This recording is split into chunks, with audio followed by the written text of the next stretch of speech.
Hello everybody and welcome to another Tech Minute video. My name is Tom from 6 Foot Networks. Thank you for joining me inside my Bolt EV. So these videos have been quite popular and I'm really thrilled for the conversation that we've all been able to have in the last week or so, and there's been a lot of good and a lot of bad, but you know what? I feel like the purpose of these videos is more so to start a conversation and at least get people's opinions and thoughts out, so that way, they can either be addressed, or if there's concerns, they can be talked about and discussed. What I wanted to do is I wanted to briefly shoot this video inside my car. It is 100 degrees in here, so I'm going to make this quick before I turn into a sponge. But I read an article yesterday that came out in Car and Driver. It had me a little concerned, and I felt like this would be the perfect time to kind of go over it and discuss what my findings were. So forgive the background noises. I am in a parking lot at my office, but I wanted to do this real quick out here because I feel like there's a show and tell about to happen.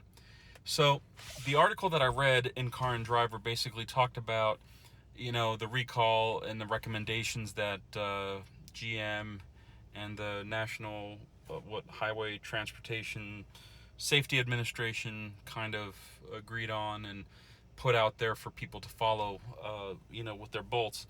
But I wanted to kind of touch on one major kind of point that was discussed in that article. There was a company that did a survey of some kind with Bolt owners. I wasn't part of that survey because this was the first I've read about it. But it was essentially saying that their constituents, so to say, were not adhering to the recall recommendations, either because they didn't know how to or because they didn't want to. We all have our opinions to that, but I want to touch on the former more so than the latter, because I believe everybody's entitled to their opinion, and if you follow the recall, great. If you don't follow the recall, great. It's your choice. So here's what I do. I'm gonna flip the camera over, okay, and I'm gonna show you my dashboards here.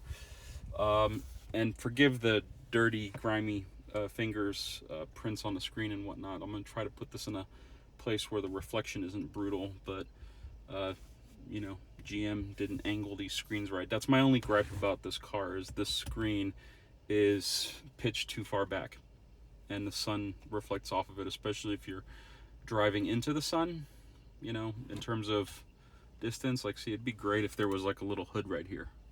But anyway, you can see that my charge is at 65% plus minus.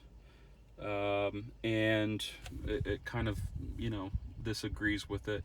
You can see that my minimum's 99, my maximum's 143, and kind of averaging 121 or so.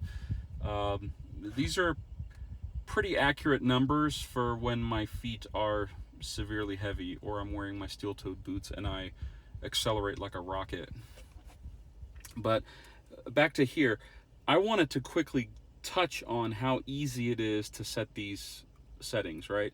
So if I back out here, you get all your charging preferences options, right? So if you go under charging, you can see that on this is the 2020. This is the 2020 Bolt EV, so it has target charge level. You can easily set your home and away by hitting this minus or this plus. This is your battery, and you can tell it anywhere in there what you want your charge level to be. And you can see that if I bring this closer, you can see that there's two boxes right there. That means that I've subtracted 10% from 100%. And here's what the projected range will be, and here's what the current range will be, which is, like I said, if I'm driving like an idiot, then these are probably going to be right. If I'm driving more conservatively and I'm worried about range than I am getting from point A to point B, then these numbers will probably increase. But you can see that you have these settings for home and away. Oops, let me move my hand, sorry. And in my case, they're both set the same. So that's how easy it is to do that. You set that, and then you literally can click off of it, and you're good to go. right? And then here you can kind of see the car picture again. So that's the first part of the recall. The second part of the recall does take you over here, and that's where this, assuming you have this view selected, you can change the view that you see here with the cluster. But I recommend this one because it's the most enhanced view that you can get with regards to details. And sorry about the yellow. I'm wearing a yellow shirt, as you saw a minute ago, so I'm going to try to cover my shirt to try to minimize the sun reflecting off of it. But you can see maximum, minimum, average. Now, in no article or post or recall document that I've seen does it say which one of these numbers that 70-mile threshold refers to. I assume it's average. In other words, I assume it's this number, but I don't know. For me, 70-mile average will put it at probably 55% or 45%, somewhere in that range. So I think that's a little too high. I'm pretty sure that they meant this number here being 70. But I don't know. That's, again, something that would have to be, applicable to each their own situation. But I've been kind of just judging this as I go. Like I mentioned the other day, I put, 170 miles on this car in the course of a day, and I ran it down, to 60 miles, minimum. And somewhere in there, by the time I got home, this said 55. So it is what it is, but you kind of have to use your head. Everybody's going to tell you a different story. If you need to use your car, use your car. Nowhere did GM say, park your car and leave it uncharged or whatever, because it's going to have problems. These are all abundances of caution, and you have to use your head with it. If you feel like you're going to make a long trip, then plan it out. Maybe start your charge at 90%, maybe 95% if you need that extra, tiny bit up on top. And then maybe at lunchtime, if you feel like you don't have enough charge to get home that night, do a quick stop at a supercharger, not supercharger, that's Tesla, but like a level 3 charger. Stop by a Walmart, during your lunch. I do that. I have a Walmart a mile and a half from this office, and there are, I think, 9 level 3 chargers there that you see cars at all the time. But maybe that works. It works for me, and I drive a lot. This car is absolutely the core of my business. Not just that I drive it with a license plate that has my company name on it, but I do use this for business. I take it out every day, every week for, hundreds of miles. During the pandemic, during full lockdown, I was still driving at least 1,200 miles every week, and that was during full lockdown. Just because that's the nature of my job. Your job might be different, your situation might be different. Please use your head. If you think that you need to do something, then do it. If you think you can get away with modifying your schedule and charging maybe halfway through the day, and I'm not saying charge to 90%. When you get to a level 3 charger, maybe tell yourself, okay, I literally need 12 minutes of charge time, whatever that is, whatever that translates to. Or I literally need a little bit extra just to get home. If you calculate your distance and your range estimator says, well, you have maximum 143 miles, I'm never going to get that difference. I always go by the minimum number. So if this thing tells me with 65% charge I can go 99 miles, okay, well, let's see. I got to drive 120 miles today. Do the math. It's relatively easy. And then you don't suffer any of that range anxiety either, because that you've planned for that. You're not going to be pushing the car into a charging station or whatever.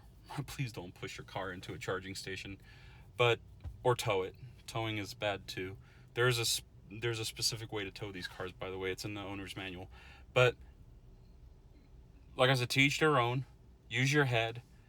There is, a different situation for every person. And for me, this works. This video is my experience. I'm sharing it with you because you can see I'm sitting in my car. I'm comfortable with this car. I'm not worried, to the point where I'm going to fall into an anxiety attack or a panic attack because, oh my God, I can't get to my clients. I can't get to my job. I can't do this. I can't do that. Or I can only drive 50 miles, or my car just turned into a Nissan Leaf, or some, mental condition that will prevent me from doing the basics to who I am. I don't want that. And honestly, I don't want anybody to suffer that. And I think that ultimately, if you just take a moment and sit back and try to understand, okay, this happened, this recall is an issue, but I can be smart about it. I can do this, I can do that. I can plan for charging. I can maybe make an extra charging stop during the day at a level 3 charger, maybe while I'm getting lunch. I can go to Walmart. I can park it for 15, 20 minutes, whatever that, depending on what kind of level 3 charger you park at, whether it's, a 50 kilowatt or 75, 150 or 350. It just depends. I see a lot more Chevy Bolts at level 3 chargers these days than I did 2 or 3 months ago, because that's a thing. People are using their minds and trying to adjust their schedules. You can go into Walmart, you can get, some food or whatever, eat it in the car, or take it with you to a park or whatever after it's charged, eat your lunch, be gone for an hour. In an hour of time, you might be able to get back 10, 15, maybe 20% of your charge, depending on your level 3 charger. For me, that's solid, because I live 45 miles on a good day, 45 miles away from downtown Los Angeles. In Los Angeles, everything is sparsed out. Everything is, if you live around here, you know it. But you get on a freeway and you're typically entering a parking lot, depending on the time of day. That all takes energy, especially when it's 110 degrees outside and you're blasting the AC, or you're doing something else that takes energy. For example, dealing with the hills around here. There's plenty of hills, plenty of mountains around. That all takes energy. The point I'm trying to make is use your head, calculate it. So that's the moral of this video. Use your head, calculate it out, schedule it out, plan out, and live your life. I see a lot of people commenting on the previous videos that, they're not happy about, the fact that they bought this car with X amount of range, and all of a sudden, GM is saying, well, take off 10% off the top and take off the bottom 70 miles. Yeah, that's a pretty big number when you're looking at it that way. But think about this. Most people bought these cars to not just be, conscientious about the earth, but also just about the financial portion of it. A kilowatt hour of energy is much, much cheaper, hugely cheaper than even an ounce of gasoline, just in terms of raw price. Forget the taxes and everything else. And if you're like me and you have solar on the roof, if you plug your car in during the day, it's a free charge. All that said, there's the idea that, people get better ranges with their Bolt EVs, even with this recall in place. And I think it's true. Because with this car in its current setting, with the fact that it's at 90% and me trying to avoid going below 70, I can still drive further per charge than my wife can in her 2017 Toyota RAV4. I know a RAV4, comparing that to a Bolt EV is not fair. It's not apples to apples comparison, and I'm not saying that. The point is that's our only other choice. I can go for a $50 fill up that can go 200 miles, or I can charge this and go, you know, just under 200 miles. I don't remember what it was. I think it was 196 or 7 miles before the thing flipped out that it was under 60 miles remaining. You know, it is what it is. And it's not, in no way is this scientific. I'm doing math at the top of my head, and sometimes it works out, sometimes it doesn't.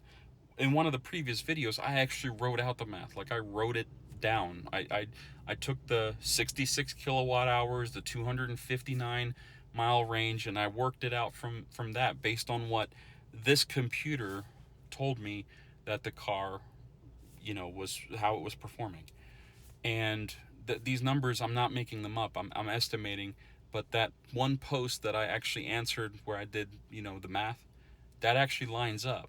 And the cost is the reason why I bought this car, not just to leave this earth a little bit better for my son, you know, and his generation, because he's 8 years old now, and he's the reason I have this car. He's the reason why I traded in a diesel that I loved. I loved my Jetta TDI. I drove it everywhere. I put, I think, 16,000 miles on it in 8 months at one point. So that car went everywhere with me, and I was changing oil in it, you know, all the time. So, and I always smelled like like burned diesel oil essentially. But again, before this video turns to 5 hours long, I'm going to say this one more time. Use your head. Do whatever works for you. You know, don't bash somebody else based on what their experiences are or what they're doing. I showed you what I do. This video is about my experience with this car, and I thought I'd share that with you, the community. And I've actually taken away from a lot of the cybersecurity and network engineering stuff that I was doing to post these videos, because I know it's important.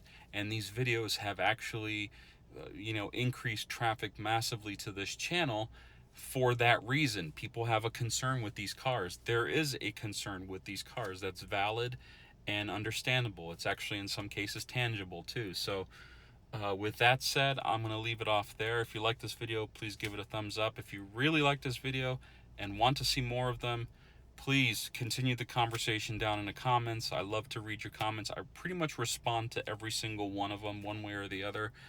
And don't forget to hit that subscribe button. In the meantime, take care and all the best. Until next time, thank you for watching.